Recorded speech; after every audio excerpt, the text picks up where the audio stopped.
मित्रांनो, स्कॅम हा word stock मार्केट्समध्ये नवीन नाहीये, कारण स्टॉक मार्केटमधल्या स्कॅमचं आपण नाव घेतलं तर सगळ्यांच्या डोक्यामध्ये एकच येतं, तर हर्षद मेहता, आणि सगळ्यांना वाटतं ते एक वेगळ्याच लेवलचं स्कॅमस्टर होते.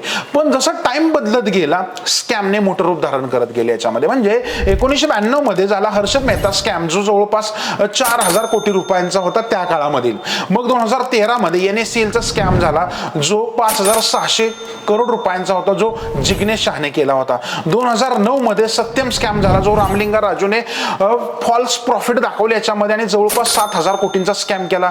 पुढे सहारा इंडिया फॅमिली जो स्कॅम झाला, ज्याच्यामध्ये सुब्रतो रायने जवळपास 24,000 कोटींचा स्कॅम केला, जो 2010 ते 14 याच्या दरम्यान झाला. आणि आजपर्यंत सगळ्यात मोठा केतन पारेखचा स्कॅम 1998 ते 2001, जो जवळपास 40,000 कोटी रुपयांचा होता. आता पुढे काय? ज्या गतीने विचार करा, नवनवीन गोष्टी होतात, चेंज होतोय, आणि IPOचं लिस्टिंग येत आहे ना, आणि त्यामध्ये जो काही वेगळाच गेम चालू आहे. तुम्हाला वाटतं का की हा पण एक भविष्यामधला स्कॅम असू शकतो?